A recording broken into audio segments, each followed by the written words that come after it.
everyone, welcome back. If you're new here, I'm Katie, and today we're celebrating Bookmas Day 2 with my November reading wrap-up. Okay, so it was a very productive reading month. I got 22 books read, and technically it was 20, but I added in a book that I finished yesterday on the second. Was it the second? Yeah, on the second, and when I finished on the first, because I really wanted those into my one was a review book I promised to finish, and then the other one I wanted to finish before my end of the year wrap ups, just in case. So I wanted to add it into one of those videos. So we finished 22 books. I'm really happy with it, honestly, because I had my vacation. I was filming Bookmas videos. I was writing a little bit, not much, but I was writing. So I'm really surprised that I completed 22 books. That's insane. That's even insane for me because I think my average is like 15. And if you average one book a month or half a book a month, that's amazing as well. Any amount of books, as long as you're reading. So I have, the majority of what I have is Christian fiction. I have one mainstream romance, and then that's it. And one Christian nonfiction. So that's it for me. So we're going to go ahead and do the mainstream fiction, which was If Only It Were True by Mark Levy. And this is actually a book to movie adaptation, and I'm not exactly sure the name of the movie. It's something like just Wait Until Heaven or something like that. It's with like Reese Witherspoon, I think, and Mark Ruffalo. And so I've never seen the movie, I don't think, and the book was okay. I gave it 2.5 stars, maybe 3. It's about a man who has moved into this new apartment where supposedly this woman who used to have the apartment, she's in a coma from an accident, and her conscience, her subconscious is still alive, and she is able to travel to different places. And so he actually sees her in his apartment one day, and he's like, "Who are you? What are you doing in my apartment?" And she's trying to explain to him, "My body's in a coma down at the hospital, but I can travel to other places." So I loved the concept because it was so different and so unique. These two people like kind of falling in love because they're the only two who see each other. So like everybody in his life kind of thinks he's going a little bit crazy because he's talking to absolutely nothing, and yet there is supposedly somebody really there. So I really loved that part. There is like 1 or 2 scenes where it's closed door romance, but you know it's happening. But I don't know, I just found it a little bit more slow paced than what I would have liked. And I really wasn't a huge fan of the characters. So that's probably why I got a 2.5 to 3 stars. The next book was Adorning the Dark by Andrew Peterson. That book was the buddy read over on Krista's channel at Books and Jams. I will link her channel down below. If you haven't heard of her yet, you should go check her out. But we all buddy read it on her channel, and I was just very, very disappointed. I gave it 2.5 stars. I honestly thought it was going to be something completely different. And normally like I don't have any expectations for any of these books because, you know, I might like it, I might not. But this one, I honestly thought it was going to be about his writing life, about his fiction writing life, and not necessarily a how to write, but just encouragement for writers.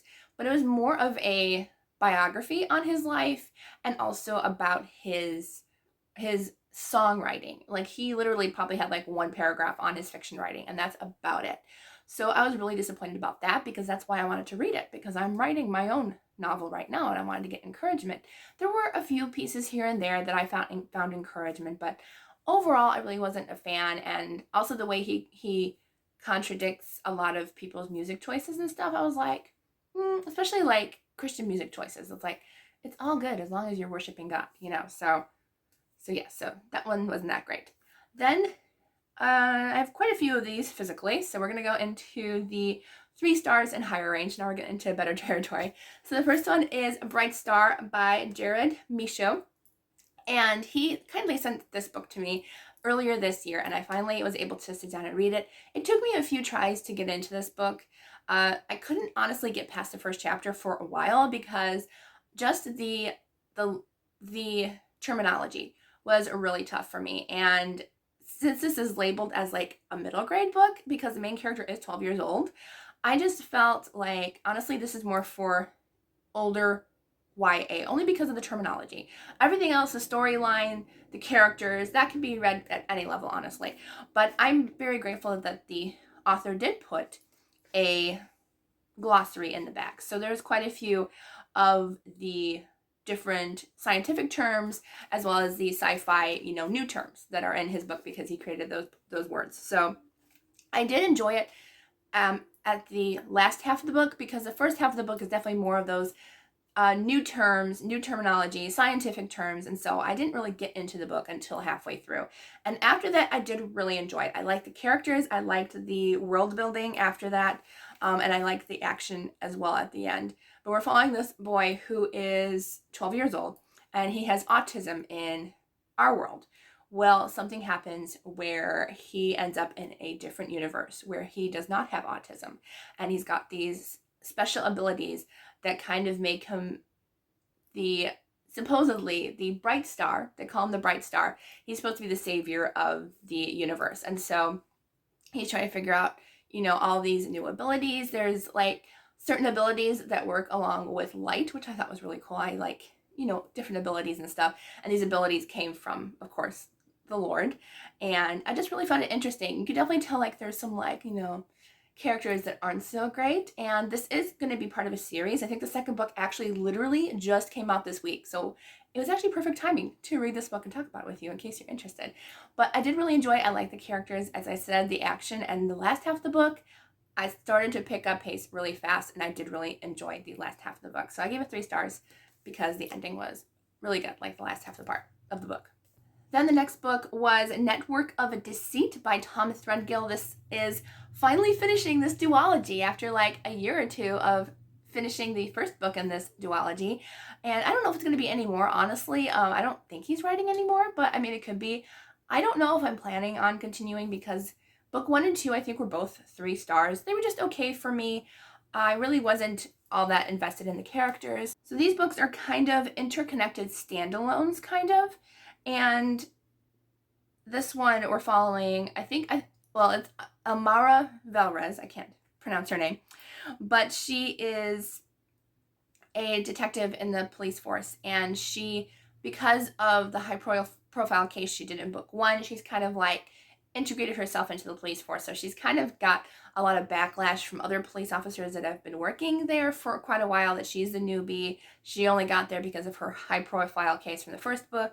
And so she's dealing with that. She's dealing with family struggles and everything. This one, I will say, there's trigger warnings for an illness with a family member. So just be warned before you go into that. And it was just, for me, it was okay. The mystery was okay. And yeah, I don't know. It was just okay mysteries to me. I feel like other people would enjoy this series more than I would. All right, then the next book that I have is Tracy Peterson's A Truth Revealed. And I gave this one a 3.5, 4 stars, in between there. This one is the last book in the Heart of Cheyenne series, and this one is about Laura Evans. And I really enjoyed Laura's character. I really did. So I did a book review on this too. So yes, so thank you to Bethany Publishing for this book. I will link all of my reviews down below if I did them throughout the month, because we don't want to be here forever, right? So this one, we're following Laura, and Laura has returned from school to visit her father, and her father is keeping a lot of dark secrets from her. And then she befriends a pastor who is supposed to join the natives in the country and preach to them. Well, things happen to him that kind of make him question his faith and question, should he really go and help the natives? And so I did really like it. I just thought some parts were a little bit more slow paced, but overall I really did enjoy this. So 3.5/4 stars. I think I gave it 4 stars though on Goodreads. The next book is A Hope Unburied by Kimberly Woodhouse. This is the final book in the Treasures of the Earth series, and I did really enjoy this one. I've said in my review that these can be read as standalones because there really is no connection in between each one, only that the main character is a paleontologist, and so there's really no connections. There might be mention of like one character from a previous book, but other than that, you're really not going to get spoiled for anything if you read these out of order. So I did really like this one. I gave this one 3.5 stars.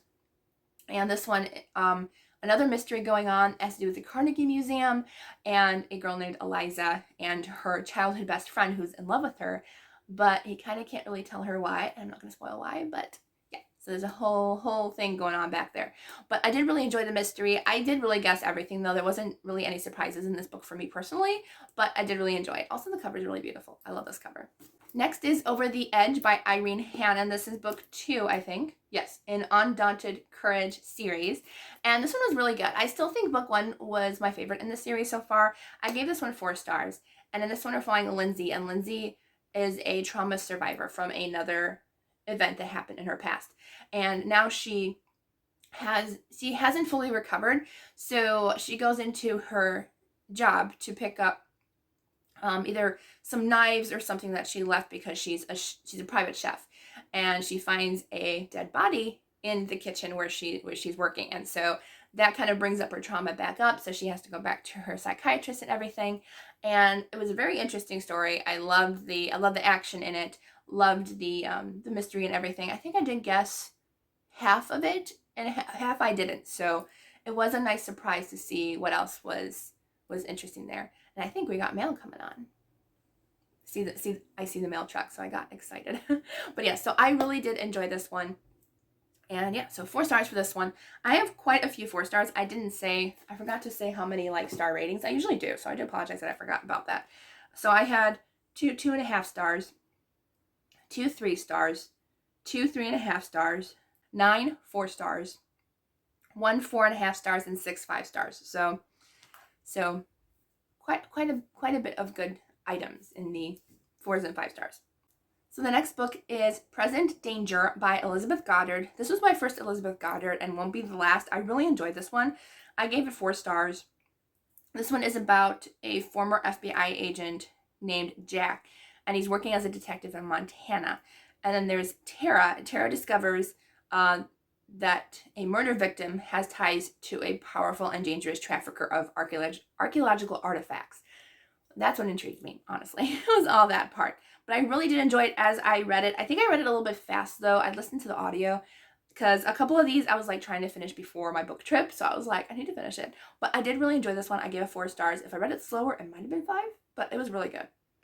And I think this one was I believe a second chance romance between the 2 main characters. Don't quote me, but I think it was. But I did really enjoy this one. It happens in the National Forest area, and I just really enjoyed it. So yeah, there was nice action, good pace in the story, and I really liked the characters. Then the next one I read was Cold Dead Night by Lisa Phillips, and this was also my first Lisa Phillips book. So I really enjoyed this one. I gave it 4 stars. And I liked that there was a very interesting main character. I don't know if I can spoil it or not. I'm not sure. But a couple years ago, our main character, Kenna, she lost everything during an investigation. And so she has pretty much just built her life around her, not letting anybody in, not making, what was I going to say? Like a paper trail or anything. She's kind of been on the outside looking into other people's lives. And so she has a mobile home. She doesn't really want to deal with anybody. She doesn't let anybody know where she is until one day she ends up in an investigation with someone that she knew from her past. And she has to go back to her previous job of that workforce that she used to work with when she lost everything during that crime. And so a lot of the people treat her absolutely terrible at her job, not really understanding what really happened back then. They kind of are feeding into the pool of the gossip and not actually listening to really what happened back then. And so I really did enjoy the story, really liked the action, so it was really good. And the main character has a physical disability, and I won't say what, but something happened during that first crime that she was dealing with. And so it was very interesting. All right, the next book that I read, I finally finished this. I was so excited. I'm like, yes, I finally finished it. I finished Ehoti by Miriam Feinberg-Vemosh and Ava Marie Everson. And I really enjoyed this one. I gave it 4 stars. And this is a biblical fiction story on Tamar. And Tamar is David's daughter. And I'm pretty sure I think she's the only daughter mentioned in David's lineage. As far as I'm remembering, I'm not quite sure. But this one's about Tamar. And if you know, Tamar was ravaged by one brother and betrayed by another brother. And so it kind of tells her story and her feelings throughout it, and trying to tell the truth, but also like back then, women were pretty much silenced. They really weren't, like they weren't believed, I guess, above men. And so she's trying to deal with that backlash and her having to run and be in a different country. And I just really enjoyed the story. I really enjoyed the characters. I love Tamar, and her trying to find her true identity and her calling that God brought her to. And I just really enjoyed this story, really liked it a lot. So there's also an audiobook too on Hoopla I found, and I was like, I can listen to the audio. So I really did enjoy the audiobook as well for this one. And also thank you to Ava Marie for sending me a copy of this book. Next book that I read was Eleanor by Shannon McNear. This is book 1 in, I can't remember the series. I know I have one of the books on my bookshelf that I need to read. Oops, wrong book. It's called The Daughters of the Lost Colony, and I think this is like book 4, book 5 or something. But Eleanor is book 1, and I read it, and I really enjoyed it. It had a very slow beginning for me, but by the ending, I loved it. So I gave it 4 stars, and Eleanor is about the first generation of people coming into into Virginia from across the ocean. And so she is learning everything. They have to build homes. They have to, try to make friends with the natives who already live over here in America. And so I really enjoyed that. There is definitely a few scenes of that time, with the natives and the natives fighting, the people who were in Virginia. So there are not grotesque pictures, not from what I'm remembering, but it could get a little violent in some scenes. But I really did enjoy it, and the ending kind of surprised me, but in a good way. In a good way, it surprised me.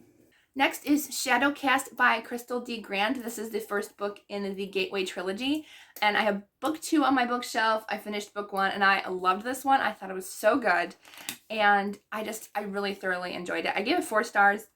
If I took a little bit more time, it probably would have been 5 stars, but I loved it.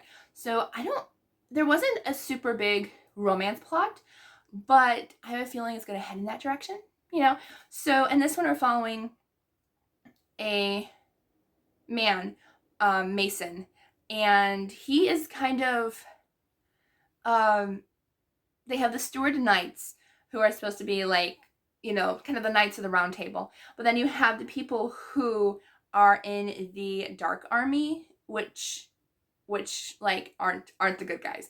And so Mason sees his brother die at the hands of the Steward Knights, and so he ends up in the Dark Army, and he ends up injured somehow.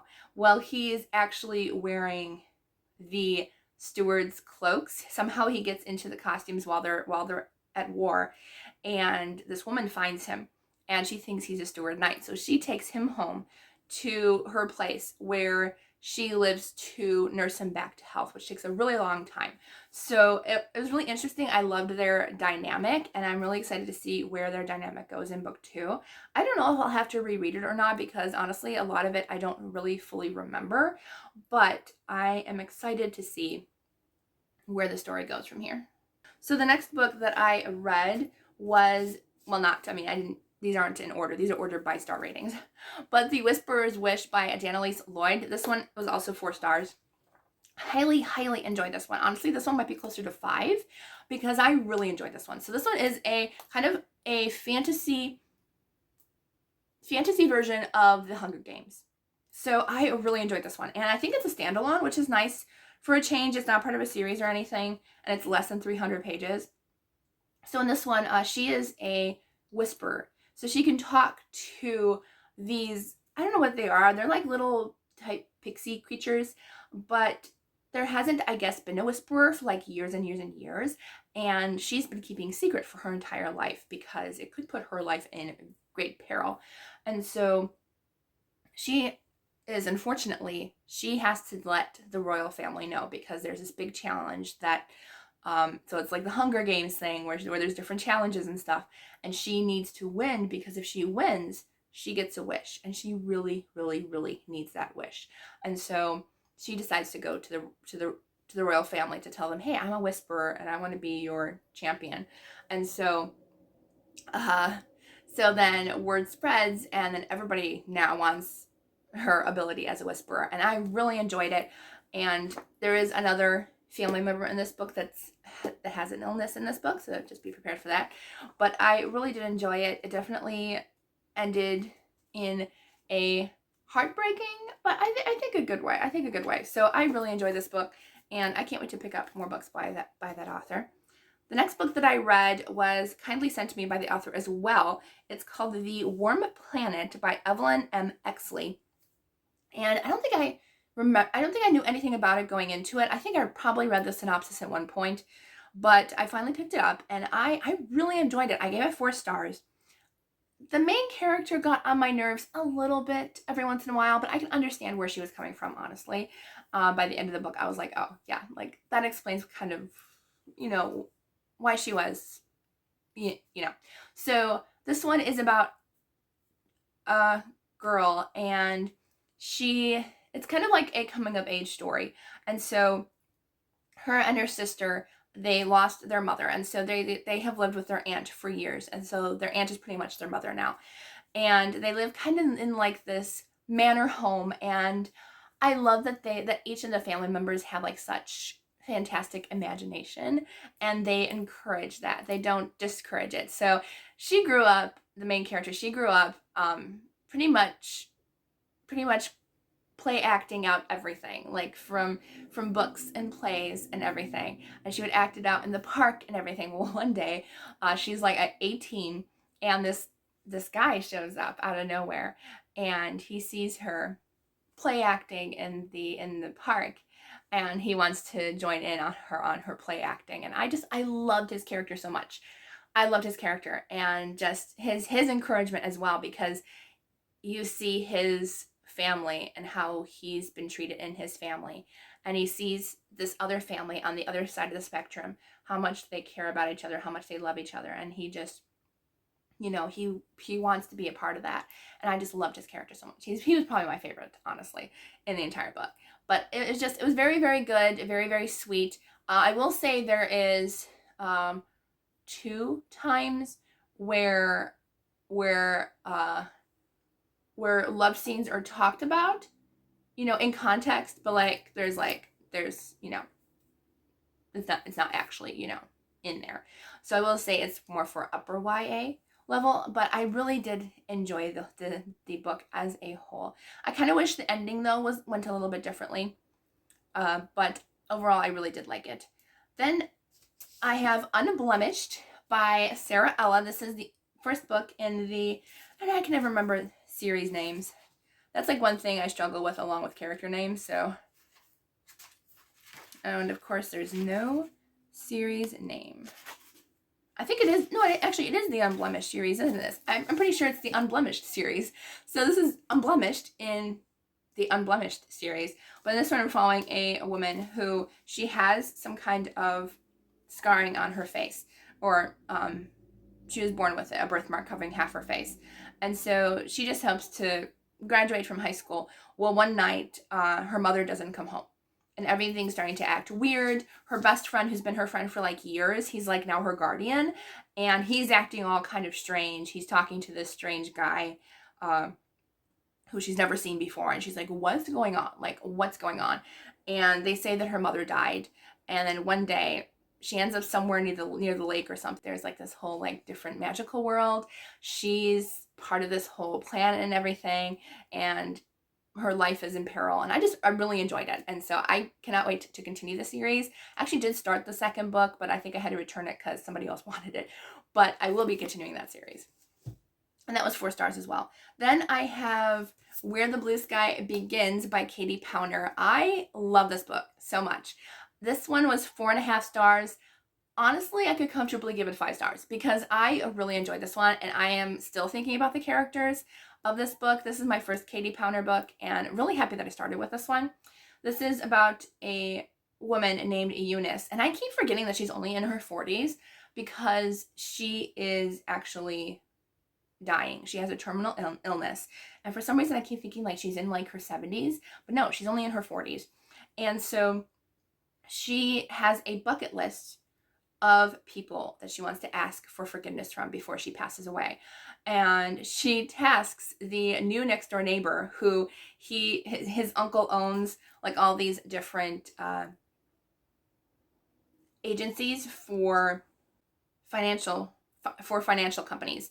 So he owns financial companies, and so his uncle sends him to this small rinky-dink town to kind of help with that part of the company because somebody just either retired, and so he needs to get in there and help out there. And he's like, I don't want to go there. Like, I want to be in the corporate field way over here in the city. And his uncle's like, no, I need you here for now. And we'll talk about you climbing the corporate ladder later. So he comes here and he's like, pretty much the, uppity city slicker tasked with helping this woman before she passes away to drive her around town. And I loved their dynamic. They were so great together. And, the city slicker, I loved his transformation. It was slow, but it was good. So I really enjoyed both characters so much. And I really liked it. So if all of her books are like this, I definitely am thinking she's going to be another new favorite author.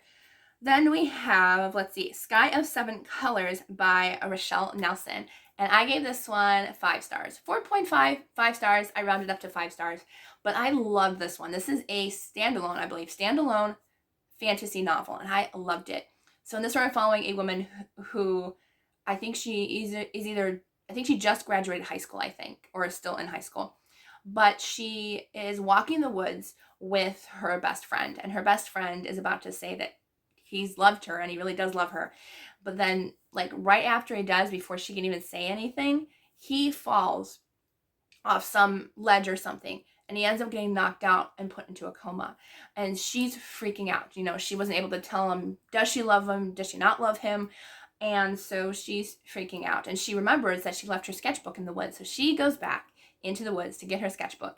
And she hears these voices coming out of nowhere, like saying, is that her? Are you sure that's her? Yeah, we need her.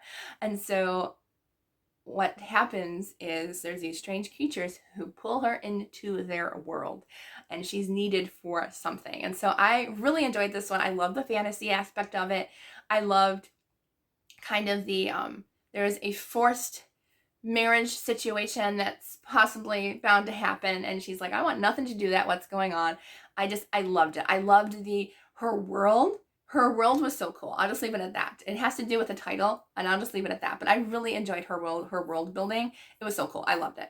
Next, I have If I Were You by Lynn Austin. This was my second chance with this author. The first book, it was just okay for me. I can't even remember what I read, and it was just okay. So I was like, I'm going to give this author a second chance, and I'm glad I did. This was 5 stars. I loved If I Were You. This was so good. So this one, it's dual timeline between 1950 and 1940. And there's 2 friends named Eve and Audrey, and they come from 2 different lives. One is from a very wealthy background, one is from a very poor background, and the one friend is working for the wealthy friend and her family. And so they're kind of friends, but they're also tasked like not to be friends. So a decade later, which it happens right in the beginning. So the one friend, I'm not going to say which one, but the one friend comes to America after the war, and her husband has passed away, and her in-laws have never met her. So she goes to America to bring her child with her to meet the in-laws, to have her child meet their grandparents. And so she comes to find out that her friend has taken her place and said that she was her. And I loved it. I thoroughly loved this one. It was so good. I'm just going to leave it at that. You should read it. Next book is The Burning of Rosemont Abbey by Naomi Stevens. This was so good. I gave this one 5 stars. The audiobook was excellent, and I listened to this on the way home from vacation. It kept me awake throughout the entire trip because I had to drive like 6 hours. So it was so good. I love this one. It's 1956. It's kind of like gives you like that little bit of like Agatha Christie-esque type book, a little bit of Nancy Drew because she's kind of like that, Snoopy main character who I love. I love a Snoopy main character. It's kind of fun. But this one, something happens where the abbey that her father had is on fire. And so they're trying to figure out who did it. Everyone thinks it was her brother, but really deep in her heart, she knew, like the night before it happened, that he passed away. And she doesn't know for certain, but she just felt like he passed away. And so, because they're twins, they kind of had that twin connection going on. But I really, really loved this one. It was so good. The mystery was so good and had me guessing until the end what was going on. But I love this one. It was so good. And things don't appear what they appear to be. But I highly love that one. It was so good. Then I have A Noble Masquerade by Christie Ann Hunter. My first Christie Ann Hunter. Definitely won't be the last. 5 stars. It was so good. I loved our 2 main characters. And I love them. So we have a high society woman. And then we have a man who's supposed to be like, I'm not going to say butler, but yeah, butler. Who is actually like, he's some kind of detective or something. And he's like undercover. And so he's trying to figure out what's going on with like some kind of mystery. But I love the mystery. I loved the dynamic between Miranda and Marlowe. And I love it. And there's like this whole friendship with them kind of, because like he used to be her brother's best friend growing up, even though she doesn't like recognize him now because he's older. I don't even know if they ever met back in the past. I can't remember. But, you know, he's pretending to be the butler, even though he's not really a butler. But it was so good. I love their friendship. There's definitely that whole, like, you've got mail a little bit aspect to it, which I love that too. So I really loved it. Really loved it. Then the next one is Across the Ages by Gabrielle Meyer. This is the one I just finished on December 1st. And I was like, I'm just going to slide it into this because, you know, got to talk about it before the end of the year, right? So I will have a whole book review on this next week. So check that out. But I thoroughly love this one. And honestly, I think this one would have been 4 stars. But it's always like that ending always bumps it up to 5 stars for me. Like literally every ending that's been in this series, I have thoroughly loved the ending. But I knew I was going to enjoy this one because it's my 2 favorite things. My 2 favorite things. 1920s and pirates. I mean, you can't get a better combination than that. That is literally my 2 favorite things. And so I loved that setting between those 2. And I can't really tell you too much about this particular book because it is book 4. But just know that this series is amazing. It's not really time travel. It's time crossing. And so each character, if you don't know about this series yet, you really need to know about it. But in this series, each character in each book is descended from a line of time crossers. And so they're each gifted with a time crosser mark. And so, which allows them to live 2 separate lives. One in one time, one in another. And they have, by a certain age, to either pick which timeline they want to have, or circumstances from God don't allow them to have the one. But it's always best for them. You know what I mean? So I loved it so much. This whole series, so good. Each ending gets me. Like every single ending. Like it's like the last 5 chapters. I am literally like this. You know, like the pages hitting my face because I want to read it and read or listen to the audiobook so badly. I just love this one. And I would have read it sooner, but my copy either got lost in the mail or I never got a review book. So thank you from Bethany House for resending me a copy because it was really good and I really enjoyed it. So you'll see a full book review next week. Then the last book I have, which I think this is my favorite of the month because honestly, this could be closer to 6 stars because I just found the characters fascinating and the storyline was phenomenal. And that is When I Close My Eyes by Elizabeth Musser. I really enjoyed this one. It was so good. This one does deal with heavy topics, though, of depression and drug addiction and mental illness. So just be prepared of going into that. Not so much drug addiction. It does the other 2. But I really enjoyed this one. So in this one, I'm following a woman who named Josephine, and she's a novelist who has been dealing with depression almost her whole life. And one day she has an assassination attempt on her life and she's put into a coma. And so it's flashbacking to her past. It's also talking about in the point of view of one of her daughters and as well as the shooter. And so I just found it really fascinating. I love the storyline, and yeah, that's all I'm going to say. And the ending really really twisted things around for me. So I thought I had it figured out, but the author was like, no, you don't have it figured out. I was like, oh no. So I really love this one. It was so good. And the story was just, yeah, it was fantastically written. So those are all the books that I have for you today. And I'm glad that it has not reached a 40-minute video, so this should be fairly easy to edit for me. But I hope you all have a wonderful day. Let me know if you've read any of these. Did you like them? Did you not like them? It's okay if you didn't. It's okay. But I just hope you all have a wonderful day. Let me know what your favorite or least favorite book of the month was. I want to know for November. All right, so I hope you all have a wonderful day, and I will see you tomorrow for another Bookmas video.